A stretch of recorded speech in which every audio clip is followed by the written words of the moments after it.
안녕하십니까. 오늘은 아르헨티나 이야기를 좀 드리겠습니다. 아르헨티나 경제 상황이 최악으로 치닫고 있습니다. 제가 이 아르헨티나 관련돼서 방송을 한 3편 정도 만들었습니다. 어떻게 이제 아르헨티나의 부채 위기가 심각해졌는가. 여기에는 미국 정부와 IMF 이제 손길이 있습니다. 그것은 이제 756회 방송에서 잘 다루었는데 제가 그 내용을 조금 설명드리고 본론에서 이제 어떻게 이 브릭스와 서구가 지금 대립하고 있는가. 지금 아르헨티나에서 세계 경제 대리전이 벌어지고 있습니다. 우크라이나에서는 총을 들고 이제 대리전을 하고 있죠. 그런데 아르헨티나에서는 달러와 그리고 브릭스화가 이제 충돌하고 있습니다. 미 달러 대 아르헨티나의 디폴트 선언 그리고 브릭스로 이제 진로를 정하는 것.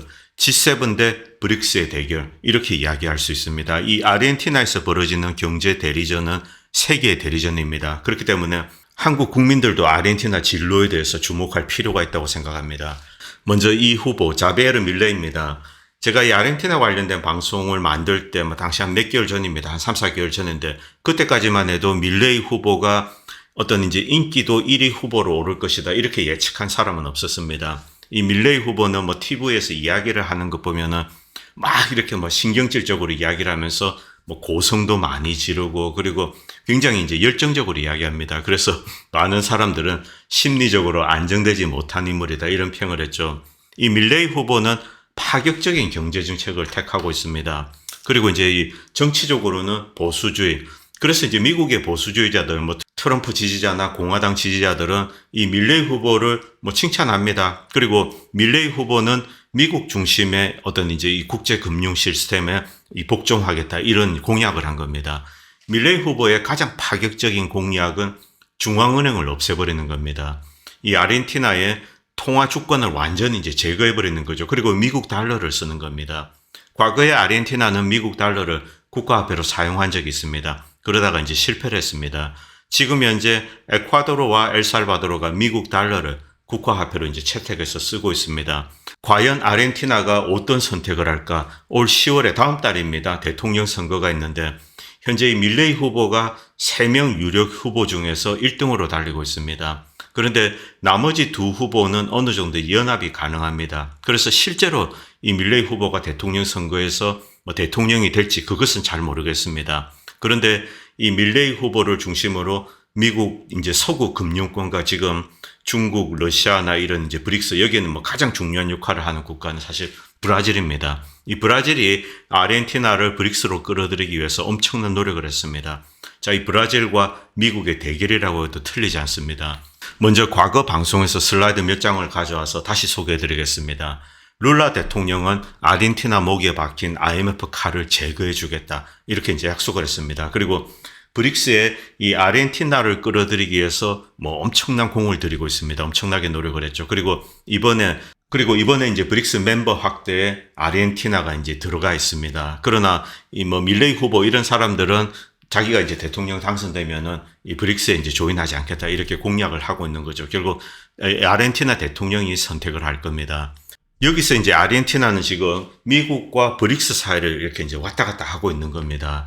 과연 아르헨티나는 어떤 선택을 해야 아르헨티나 경제를 다시 되살릴 수 있는가? 자, 심각한 문제입니다.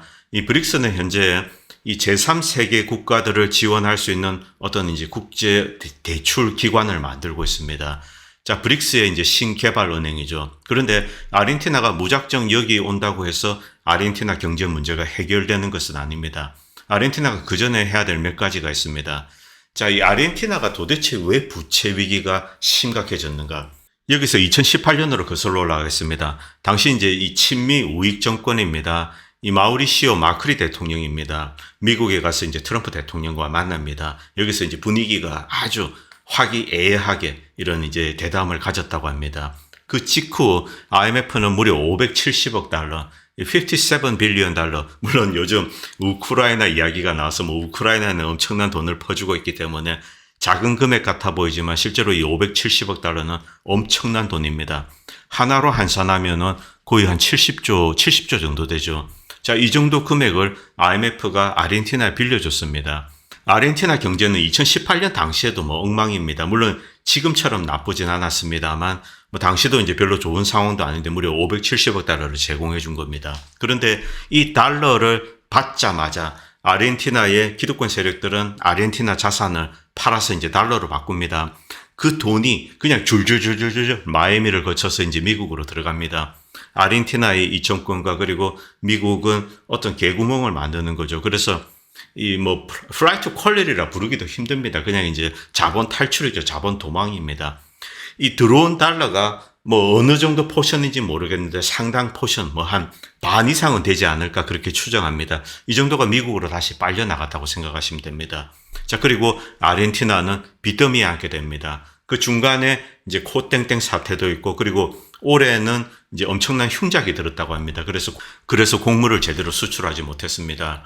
자, 이 아르헨티나의 우파 정권은 결국 무너졌습니다. 그리고 지금은 뭐 좌파는 아닙니다. 정확하게는 한 중도 좌파 정도 됩니다. 지금 현재 정권이 들어서서 뭐 경제를 치유하기 위해서 조금 노력은 합니다만 해결할 수가 없죠. 중간에 이제 코땡땡 사태도 있었고 그리고 워낙 많은 돈이 빨려 나갔기 때문에 달러 쇼티지 때문에 이제 지탱할 수가 없는 겁니다. 그리고 IMF에는 장부상으로 엄청난 부채가 있는 겁니다. 외채가 있는 겁니다. 자, 이런 끔찍스러운 상황에서 올해 이제 이 아르헨티나 경제는 글자 그대로 뭐 수직으로 이렇게 추락하게 됩니다. 이런 내용들은 제가 이제 지난 방송에서 말씀드렸습니다. 여기서 이 브릭스는 아르헨티나를 유혹하고 있습니다. 특히 이 브라질이 적극적으로 나서고 있죠. 아르헨티나 너 그렇게 당하지 말고 이제 우리와 함께 손을 잡고 새롭게 아르헨티나 경제를 재건하자. 이렇게 이제 브라질은 꼬시고 있습니다. 브라질이 아르헨티나를 꼬시는 데는 여러 가지 이유가 있습니다. 그것은 제가 뒤에서 다시 말씀드리겠습니다. 자, 현재 이 아르헨티나, 특히 이 밀레이 후보는 US 달러를 공식 화폐로 채택한다. 자, 이 아르헨티나가 이런 생각을 하게 된 배경은 일단 빚이 너무 많습니다. IMF는 사실상 이 미국의 대리기관이나 다름이 없죠. 그리고 이 달러 부채입니다. 달러 부채이기 때문에 미국의 도움이 이제 절실합니다. 그래서 미국이 아르헨티나의 달러 유동성을 공급하고 국가 부도 위기를 막고 그리고 아르헨티나 정부의 뭐 재정 이것을 어느 정도 이제 프로텍트합니다. 일종의 이제 이 파이어월 방화벽을 치는 겁니다. 그런 목적으로서는 사실 틀린 결정은 아닙니다. 그러나 중요한 것은 아르헨티나 경제는 뭐 영구적인 미국 식민지가 된다고 보셔야 됩니다. 일단 통화 주권이 없습니다. 그래서 이 통화 주권이 없는 국가들의 공통적인 특색이지만은 이 재정이 굉장히 엄격하고 타이트하게 관리가 됩니다. 국가 경제 활성화를 위해서 통화 증발을 할 수 없고 어떤 국가적인 프로젝트에 투자를 해야 되는데 또 돈이 필요합니다. 그것도 이제 조달할 수가 없는 겁니다. 미국이 이렇게 이제 쪼우게 되는 거죠. 그리고 그 이전에 해야 되는 작업이 있습니다. 일단 미국은 빚을 까주진 않습니다. 결국 아르헨티나의 국가 자산을 팔아서 미국에 이제 팔아서 갚아야 되는 겁니다. 이 뜻은 아르헨티나 국가가 소유하고 있는 토지라든가 뭐 국영기업 뭐 이런 것들을 민영화해야 되는 겁니다. 그리고 민영화하게 되면 헐값으로 이제 미국의 투자자들이 인수를 하게 되겠죠. 그 대금을 받아서 이제 빚을 갚아야 됩니다. 우리가 이제 IMF에 했던 것과 똑같은 식으로 하는데 다만 이 아르헨티나에는 거의 절멸에 가까운 국가 주권에 있어서는 절멸에 가까운 타격을 가하게 된다는 겁니다. 지금 이런 주장을 하고 있는 대표적인 인물이 이 사베르 밀레이입니다. 자, 과연 이 밀레이가 대통령이 될까? 그것은 뭐 저도 장담을 할 수가 없습니다만 일단 세 후보 중에서 1등인 것은 사실입니다. 자, 밀레이 후보는 칠레가 했던 길을 선택하고 싶어 합니다. 그런데 칠레, 과거 이제 70년대로 돌아가서 칠레는 철저한 친미 정권이 되어서 국가 경제를 이제 재생시켰습니다. 그러나 그 이전에 칠레 경제는 그렇게 나쁘지가 않았습니다. 이 아르헨티나처럼 엄청난 외채, 이 아르헨티나 같은 경우는 사실 국가가 보유하고 있는 자산의 뭐 상당한 포션, 거의 뭐 한 60, 70%라 뭐 이런 이야기를 하는 사람도 있습니다. 이것을 헐값에 뭐 민영화한 다음에 결국 뭐 그걸 살 사람은 전부 이제 미국의 투자가들입니다. 이런 식으로 아르헨티나 자체를 미국의 입에 이제 이렇게 털어 넣어야 되는 바로 그런 상황입니다. 물론 밀레이 후보가 미국의 이제 리버럴 세력과는 달리 가족 중심, 어떤 보수적인 가족관, 뭐 정치관 이런 것을 가지고 있기 때문에 미국의 우파 진영들이 이 밀레이 후보를 선호하는 것은 사실입니다. 그리고 미국의 현재 뭐 바이든 정권 역시 밀레이 후보를 당선시키기 위해서 지금 뭐 모종의 움직임을 취하고 있다고 합니다. 뭐 그게 무엇인지 모르겠습니다만 어쨌든 지금 아르헨티나 정권 자체는 좌파, 이제 중도 좌파가 잡고 있기 때문에 부정선거를 하기는 상당히 힘들 겁니다. 그러나 어쨌든 이제 미국은 열심히 나서고 있다고 합니다. 그리고 이 나서고 있다는 데는 뭐 두 가지 방식이 있습니다. 첫 번째는 당근을 주는 것, 그리고 두 번째는 채찍으로 후들겨 패는 겁니다. 그런데 지금 아르헨티나 경제를 채찍으로 두들겨 패서 아예 항복을 하게 만들겠다, 뭐 이런 이야기도 들리고 있습니다. 이런 내용은 지난 방송에서 했기 때문에 스킵하고 오늘 본론으로 들어가겠습니다. 그럼 어떻게 브릭스는 아르헨티나 경제를 재건할 수 있는가?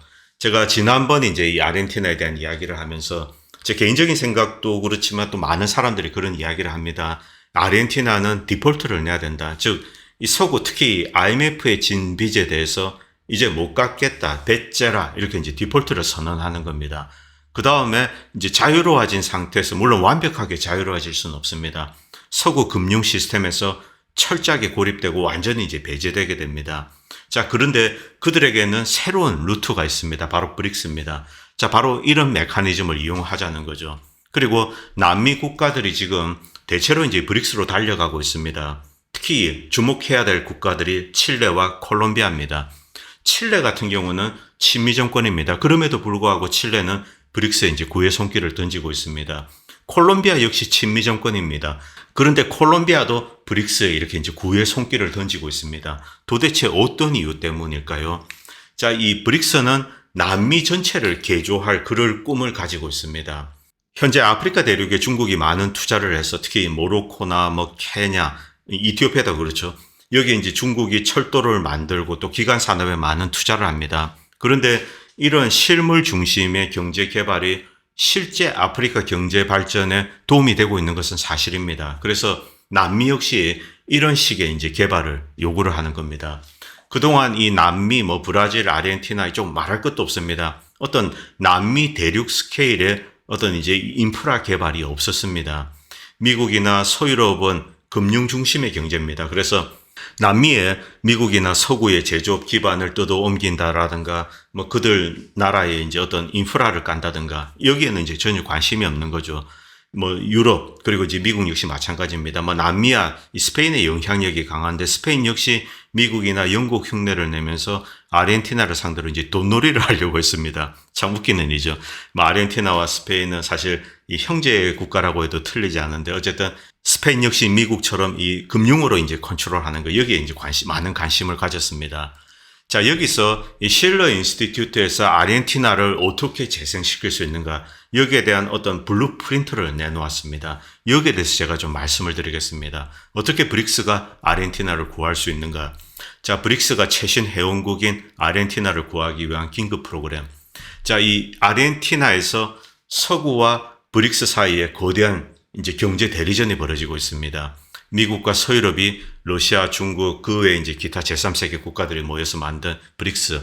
자, 이것은 지정학적인 대결이자 동시에 이 파산한 이 대서양 횡단, 뭐 영어로 치면 이제 크로스 아틀란틱입니다. 대서양을 두고 미국과 서유럽 이들을 이야기하는 겁니다. 이들 크로스 아틀란틱 금융 시스템과 그리고 이제 단극화 체제, 자, 미국 중심의 단극화 체제, 이것과 이제 브릭스의 충돌이라는 거죠. 이 전장이 지금 아르헨티나다. 이렇게 이야기하고 있습니다. 새로 확장된 브릭스 11에 아르헨티나 이름이 올라갔습니다. 물론 아르헨티나 국가가 공식적으로 이제 브릭스에 참여하겠다. 이것을 결정한 것은 아닙니다. 그런데 어쨌든 명단 안에는 들어 있습니다. 자, 앞으로 수십 년 이 아르헨티나의 미래를 결정할 그런 운명적인 사건입니다. 자, 브릭스를 통해서 아르헨티나 경제를 재건할 것인가 아니면은 미국의 현재 막대한 빚을 진 상태에서 미국의 사실 모든 것을 위탁하면서 미국의 보호를 받고 이렇게 이제 경제 주권을 상실한 상태로 살아나갈 것인가. 그런데 달러를 만약 채택한다거나 이렇게 될 경우 이 아르헨티나는 경제 발전을 기대하기가 힘듭니다. 대표적인 게 지금 현재 달러를 공식 화폐로 채택한 에콰도르입니다. 그리고 엘살바도르도 마찬가지입니다. 자, 이 타이트한 통화 관리를 받고 있기 때문에 재정에도 이제 영향을 받는 거죠. 그렇기 때문에 어떤 대규모의 개발 사업을 할 수가 없습니다. 그래서 늘 경제가 저성장으로 이렇게 가게 되는 거죠. 자, 아르헨티나가 저성장을 택하고 안정성을 누릴 것인가? 아니면은 브릭스로 달려가서 자, 미국이나 서유럽과 큰 충돌이 있을 겁니다. 자, 그 충돌 이후에 아예 이제 디폴트를 내버리고 브릭스로 달려가서 아르헨티나 경제를 활발하게 발전시킬 것인가. 이런 선택을 아르헨티나가 해야 됩니다. 자, 아르헨티나는 남아프리카 공화국에서 열린 정상회담에서 이제 브릭스에 일단은 뭐 가입하겠다 이런 이야기를 했습니다. 그러나 공식적으로 결정한 것은 아닙니다. 자, 그 외에 브릭스에 조인하려고 하는 많은 국가들이 있습니다. 현재 런던시리, 런던 금융가를 이야기하는 겁니다. 그리고 월스트리트, 이 둘은 부채 추심과 자본 유출, 아르헨티나에서 이제 자본이 탈출하도록 이렇게 도와주는 겁니다. 그래서 아르헨티나 경제를 피범벅으로 만들어서 채찍으로 완전히 두들겨 패서 아르헨티나의 항복을 받아내겠다. 이런 태도로 아르헨티나를 관리하고 있다고 합니다. 그런데 브릭스는 다른 방식의 이제 해결책을 아르헨티나에 제안을 하고 있는 겁니다. 현 알베르토 페르난데스 정부의 이제 지금 경제부 장관입니다. 마사는 지금 2위로 달리고 있는 대통령 후보입니다. 자, 이 마사가 밀레이를 이길 것인가? 이것이 우리의 핵심적인 관심사입니다. 은행가들이 좋아하는 밀레이, 일부에서는 아르헨티나의 젤렌스키라고 부르기도 한답니다. 이 브릭스에 가입하기도 전에 아르헨티나를 이제 브릭스에서 탈퇴시키겠다 이렇게 약속을 했습니다. 아르헨티나 통화 주권을 완전히 제거하고 그리고 투기꾼들의 달러로 대체합니다. 이 글을 쓴 사람은 좌파 경제학자입니다. 어쨌든 이 그들의 시선에서 어떻게 브릭스가 아르헨티나 경제를 재건하려고 하는 건지 여기에 대해서 좀 알아보도록 하겠습니다. 자, 그리고 극단적인 신자유주의 정책을 채택해서 아르헨티나의 그냥 빅샤크, 빅충격 방식으로 이제 바꾸겠다 이렇게 이야기를 하고 있습니다. 이 방식이 만약에 도입된다면 에콰도르처럼 저성장 대신에 안정성은 확보하게 됩니다. 자, 이런 선택을 할 수가 있습니다. 그런데 지난 예비 선거에서 어쨌든 이제 밀레이가 1등으로 나섰기 때문에 마사는 큰 충격을 받았습니다. 제가 이제 처음 이 방송을 만들 때만 해도 마사가 1등이었습니다. 그래서 밀레이는 그냥 돈키호테처럼 나타났다가 사라질 거다. 이렇게 많은 사람들이 생각을 했죠. 아르헨티나는 오늘날 IMF가 대표하는 이제 크로스 아틀란틱 이 파이낸셜 시스템의 압박에 이렇게 이제 놓여 있습니다. 전 마크리 정부, IMF에게서 엄청난 돈을 빌렸던 마크리 정부, 자, 국가에 강제로 빚을 지게 했습니다. 엄청난 돈이 또 마이애미를 통해서 미국으로 빠져나갔습니다. 사실 미국 입장에서야 돈 빌려주고 그 돈이 다시 이제 미국으로 돌아온 겁니다. 와이나 대신에 아르헨티나에 엄청난 빚을 지우게 만든 거죠. 그 결과 현재 아르헨티나는 460억 달러로 IMF 최대 채무국이 되었습니다. 같은 은행이 조직한 이 대규모 자본 도피, 자, 이 돈을 집어넣고 동시에 개구멍을 만든 겁니다. 그래서 엄청난 돈이 빠져나갔습니다. 페소 가치는 1년 만에 급락을 했습니다. 그리고 현재 이자율은 118%입니다. IMF는 올해 인플레이션을 이 108%로 예측했는데 이는 인구의 약 절반을 빈곤으로 몰아넣게 된다고 합니다. 자, 아르헨티나 은행가들에 의해서 선택될 수 있는 것은 이제 브릭스 초이스가 있습니다. 이웃이자 동맹국, 특히 이제 브라질의 강력한 브릭스의 멤버죠. 자, 여기에 만약에 이제 아르헨티나가 조인하면 어떻게 될 것인가? 자, 이것은 브라질의 운명과도 상관이 있습니다. 브라질 역시 상당한 외채를 서구 금융기관에 쥐고 있습니다. 만약에 이 아르헨티나가 미국과 서유럽에 항복을 하고 그들의 이제 금융기관에 항복을 하고 미국 달러를 채택하게 된다면 그 다음 타겟은 브라질이라는 거죠. 자, 그렇기 때문에 아르헨티나가 무너지면 그 다음은 이제 브라질이 무너진다. 바로 이런 이야기를 하고 있습니다. 크로스 아틀란틱 이 금융가는 전 세계에 명백한 경고를 하고 있습니다. 감히 우리의 이 인터내셔널 뱅킹 시스템에 도전을 하는 자 반드시 부셔버리겠어. 이렇게 이제 경고를 하는 거죠. 지도에서 아예 지워버릴 것이다. 1969년 닉슨 대통령의 국가안보 보좌관이었던 오만한 헨리 키신저가 칠레 외무장관 가브리엘 발데스를 만나서 이런 이야기를 했다고 합니다. 남미에서는 중요한 어떤 것도 나올 수가 없다. 남쪽에서는 역사가 생산된 적이 없다. 역사의 축은 모스크바에서 시작해서 본을 거쳐 워싱턴을 거쳐 도쿄로 이어진다. 즉 남미, 이 남아메리카 너희들은 아무것도 아니야 이런 이야기를 하는 거죠. 그러니까 우리 말을 들어, 우리가 시키는 대로 들어 이렇게 이제 이야기를 한 겁니다. 너희들은 시간을 낭비하고 있다. 그런데 브릭스는 이제 키신저가 틀렸다라는 것을 증명하고 있다. 실러 연구소가 제안한 긴급 프로그램으로 이 페르난데스 정부와 연립연합의 이 세르히오 마사, 지금 현재 경제부총리입니다. 경제부 장관인가 그렇죠. 10월 10일 이전에 취해야 될 즉각적인 조치를 이제 실러 연구소는 제안을 했다고 합니다.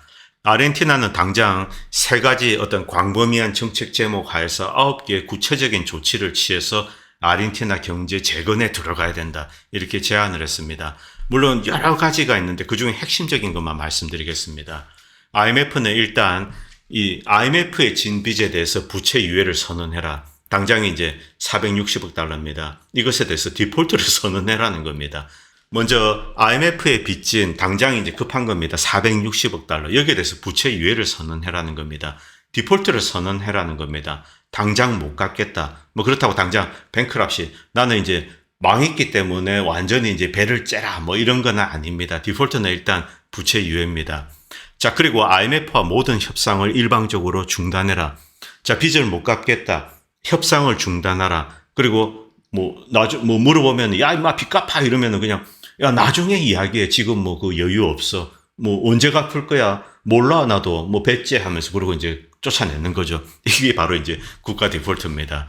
그리고 두 번째, 아르헨티나 은행들은 당장 이 외환 통제를 해야 된다는 겁니다. 지금도 이 캐피탈 플라이트가 있습니다. 자, 돈을 빌려주고 거기에 개구멍을 만듭니다. 그리고 그 달러가 미국으로 빠져나올 수 있도록 이렇게 이제 하는 거죠. 계속 마이애미로 들어가는 겁니다. 그래서 뭐 이놈들은 마이애미 와가지고 조그만 놈들이 뭐 벤틀리 몰고 다니고 뭐 800만 불짜리 콘도 사고 이러는 거죠. 지금 이 우크라이나에서도 얘네들이 이제 돈을 빼돌려서 마이애미나 이런 데 이제 또 집을 사고 있죠. 뭐 몇백만 불짜리 이런 집을 사고 있습니다. 그거랑 똑같습니다. 미국은 세계 최대 돈 세탁 국가입니다. 일단 미국으로 들어오는 돈, 그리고 돈을 들고 들어오는 사람을 미국이 철저하게 보호를 해줍니다. 이것은 미국의 엄청난 경제력입니다. 누가 감히 미국의 영토에 뭐 폭탄을 던지겠습니까? 총을 쏘겠습니까? 그럴 수 없죠. 그러다가 이제 나라가 홀라당 갑니다. 자, 이 미국의 국방력, 미국 경제력 이런 모든 것이 그들을 안전하게 보호를 해준다. 바로 이것은 미국의 경쟁력입니다. 뭐 많은 사람들이 CBDC 이야기를 하는데 저는 개인적으로 미국이 CBDC를 할 가능성은 좀 낮다고 생각합니다. 만약에 하더라도 아주 일부 제한된 곳에서 예를 들면 이제 저소득층에 직접 이제 보조하는 소셜 시큐리티 뭐 이런 것을 뭐 CBDC로 쓰지 않겠나. 그래서 아주 뭐 아무것도 없는 사람들이 이 소셜 시큐리티 받으면 그거 쓸 때 막 이렇게 추적하고 그럴 수는 있습니다. 그런데 이 본질적으로 돈 세탁이라는 기능, 미국이 세계 최대 돈 세탁 국가라는 것은 미국의 엄청난 강점입니다. 자, 다시 본론으로 돌아오겠습니다. 어쨌든 아르헨티나는 외환 통제를 실시해서 자본 유출을 막아야 된다. 그리고 투기도 막아야 된다. 이렇게 이야기하고 있습니다. 그리고 세 번째, 뭐 페소와 달러 간의 고정 패리티를 설정합니다. 자, 일단 고정 환율을 지정해 버리는 겁니다. 물론 이것은 뭐 시장의 실질적인 환율에는 영향을 끼치지 못합니다. 이런 것을 택하면은 늘 시장에서는 외환 시장이 이제 이원화되는 거죠. 블랙마켓이 형성됩니다. 그래서 이것이 실질적인 의미는 없다고 하지만 어쨌든 공식적으로는 이런 조치를 취하는 거죠. 자, 이런 조치를 취하는 것은 이제 미국이나 서구 시스템과 이혼을 하는 겁니다. 이것은 통상적인 디폴트랑 좀 차이가 있습니다. 이전에 많은 나라들이 뭐 공식적으로 이제 디폴트를 선언했을 때, 자, 그러나 여전히 그 빚은 남아 있습니다. 단지 이제 부채 유예를 선언하는 겁니다. 물론 헤어컷을 어느 정도 해주긴 합니다만 본질적으로 이 부채 삭감은 IMF나 월드뱅크에서 해주지 않습니다. 자, 이 빚, 못 갚는 빚을 그대로 이제 장부상으로 들고 있으면서 그 국가에 대한 영향력으로 이렇게 이용을 하게 됩니다. 그것이 서구 금융권의 이제 룰입니다. 만약 이들과 완전히 단절을 하게 된다면은 국가가 이제 무역을 할 수가 없습니다. 그런데 브릭스가 생기면은 그 개구멍이 생기는 거죠. 물론 뭐 제가 개구멍이라고 이렇게 표현을 해서 좀 비하를 했는데 일종의 대안 시스템이 만들어진다는 겁니다. 자, 그리고 네 번째, 뭐, 이 아르헨티나인에 대해서 보조금을 줘라. 뭐 이것은 이 글을 쓴 사람이 좌파 경제학자이기 때문에 이런 주장을 하는 것 같습니다. 어쨌든 민생은 안정시켜야 됩니다. 뭐 국민들이 굶어 죽어 나가면 나라가 무너지는 거죠. 자, 그래서 이런 어떤 긴급한 정부 보조금 이것을 이야기하고 있습니다. 그리고 다섯 번째, 자, 이 자치중앙은행, 지금 현재 이 아르헨티나의 서구에 의해서 컨트롤되고 있는 중앙은행, 이것을 그냥 국유화해버리고 배후의 서구 세력을 완전히 밀어내라. 이런 이야기를 하고 있습니다. 그리고 새롭게 이제 국립은행으로, 아르헨티나의 국립은행으로 재건해라. 이런 이야기를 하고 있습니다. 그 외에 국제 투기 세력이 고금리를 노리고 뭐 캐리 트레이드를 한다든가 이런 거를 뭐 추방해라는 겁니다. 국제 투기 세력의 놀이터로 아르헨티나의 금융시장을 이제 내어주지 마라. 이런 이야기를 하는 거죠. 자, 그리고 아르헨티나는 브릭스 그리고 신개발은행에 접근해서 어떤 이제 새로운 자금을, 프레시한 자금을 빌리는 겁니다. 브릭스화를 빌리는 거죠. 그리고 그것을 바탕으로 아르헨티나 경제를 재건하자, 이런 주장을 하고 있습니다. 자, 이 브라질이 왜 이런 생각을 하고 있는가? 그리고 친미 정권인 칠레, 심지어 이 콜롬비아조차도 이 브릭스에 이 구애의 손길을 던지는 이유가 있습니다. 자, 이것은 브릭스가 실제 남미 대륙을 실물 경제 중심으로 개발하려고 하기 때문에 그렇습니다. 자, 미국이나 서구 금융 세력들은 아르헨티나든 뭐 브라질이든 이쪽에 이제 이 남미 대륙에 뭐 그런 나라에 가서 인프라를 깔아준다든가 뭐 이런 것을 제대로 하지 않았습니다. 공장도 옮겨주지 않았습니다. 공장은 효율적인 노동력이 있는 중국이나 이제 아시아로 옮겼죠. 자, 여기도 이제 많은 노동력이 있고, 그런데 그럼 미국과 서유럽은 여기 와서 무엇을 했는가? 자원 약탈, 자원 착취만 노린 겁니다. 산유국이나 뭐 이런 데 이제 투자를 하고, 그 이제 원유지대, 원유 개발하고 뭐 이런 지대죠. 그런 데 이제 투자를 하고, 자원을 캐내면 가져가서 이제 본국에 가서 가공하고, 아프리카랑 똑같습니다. 뭐 리튬 광산 있는 이제 볼리비아, 그리고 뭐 주석, 구리, 뭐 이 페루인가요? 자, 이런 모든 곳에 가가지고 이제 반미 정권이 들었으면은 쿠데타 이렇게 해서 뭐 대통령들 감옥에 집어넣고 이렇게 하면서 친미 정권 앉히고, 자, 그리고 그들에게 개구멍을 만들어줍니다. 이들 남미 국가 대부분의 어떤 지배 세력들은 그 개구멍을 통해서 돈이 생기면 달러만 생기면 그대로 이제 이 플로리다 다 쏘는 겁니다. 이 마이애미 가면은 거주민의 75%가 집에서 영어를 쓰지 않습니다. 대부분이 이제 이 스페니쉬를 쓰는 거죠. 자, 뭐 밑에 물론 뭐 쿠바라든가 이런 국가들이 많은 것도 있지만은, 그러나 이 남미 대륙, 중남미 대륙의 부호들이 이렇게 가가지고 거기에 이제 엄청난 투자를 하고 재산을 파킹하고 이렇게 누리게 되는 겁니다. 그리고 본국에 와서는 이제 남미 본국에 와서는 왕처럼 사는 겁니다. 왕처럼 살면서 또 달러 생기면 플로리다로 이제 가져가고, 자, 이런 구조였죠.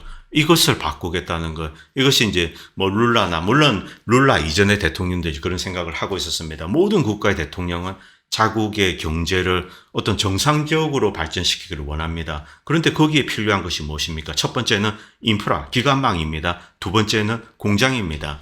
자, 이 브라질은 브릭스와 손을 잡고 이제 서구와 어느 정도 이제 거리를 두고 새로운 형태의 개발을 하겠다. 지금 현재 이 남미 대서양과 태평양 연안까지 횡단 고속철도 만드는 프로젝트가 추진되고 있습니다. 여러분들이 여기 보셔서 아시겠지만 아르헨티나, 그리고 브라질, 그리고 베네수엘라, 그리고 콜롬비아, 대표적인 친미국가 콜롬비아, 파나마, 그리고 페루, 뭐 볼리비아 이렇게 다 연결하는 겁니다. 그리고 칠레 역시 여기에 들어가 있습니다. 칠레가 브릭스의 구의 손길을 던지는 이유도, 자, 칠레에서 뭐 리튬이나 이런 것을 생산하면은 가공을 해서 그 다음에 중국이나 이런 것으로 수출을 하는 겁니다. 바로 그것을 노리고 이 브릭스에 지금 조인하려고 하고 있는 겁니다. 분명히 브릭스는 실물 중심의 경제를 하고 있는 거죠.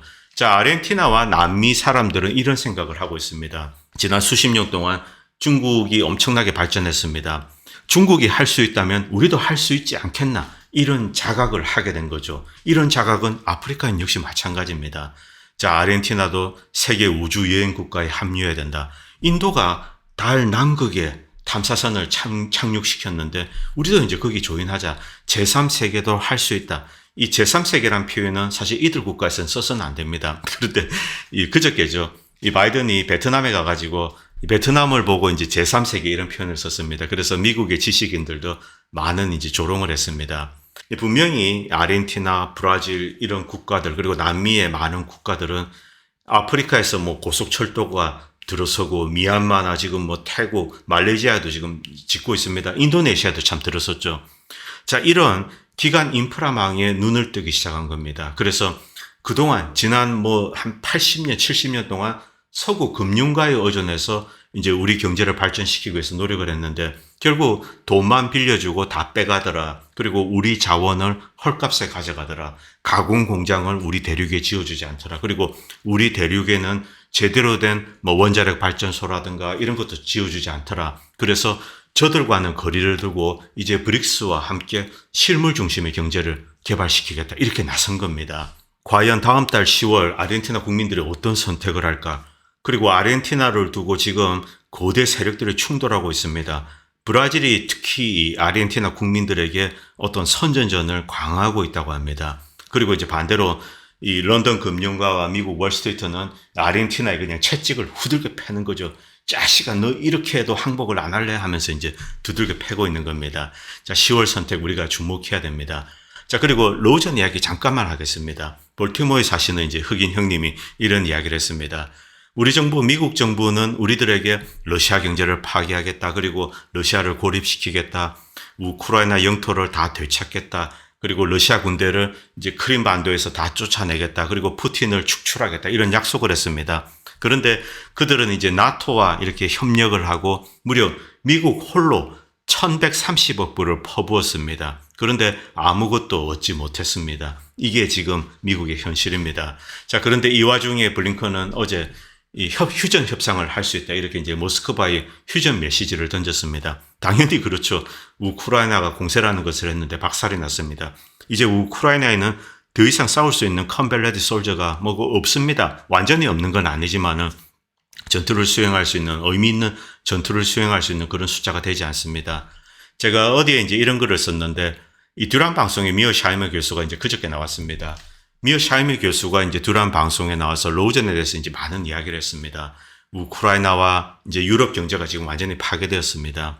자, 이 전쟁에서 미국 같은 경우는 어떤 면에서는 이익을 보는 면도 있습니다. LNG를 팔아서 이익을 보죠. 그리고 큰 희생, 미국 군인들, 미국 젊은이들이 피를 흘리는 것도 아닙니다. 그렇기 때문에 이 전쟁을 계속 연장할 수도 있다. 이런 이제 어두운 이야기를 했습니다. 물론 이것은 대단히 잘못된 것이다. 미어 샤이머 교수의 이제 지론이죠. 그러나 미국은 어떤 이제 너무나 큰 체면 손상이 지금 기다리고 있기 때문에 이대로 이제 손절을 하면은 그냥 완전 개쪽입니다. 그래서 전 세계에서 미국의 손가락질을 할 겁니다. 이것이 두렵기 때문에 뭐 큰 손실이 없다면은 계속 이제 투자하면서 가자. 저는 이 부분에 대해서 다른 생각을 가지고 있습니다. 물론 뭐 제 같은 사람이 미어 샤이머 교수 같은 대학자랑 이렇게 비교할 수는 없죠. 뭐 제 개인적인 생각일 뿐입니다. 이 표면적으로는 미국의 손실이 적어 보이지만 미국의 패권은 미국 자체의 힘보다 90여 개 있습니다.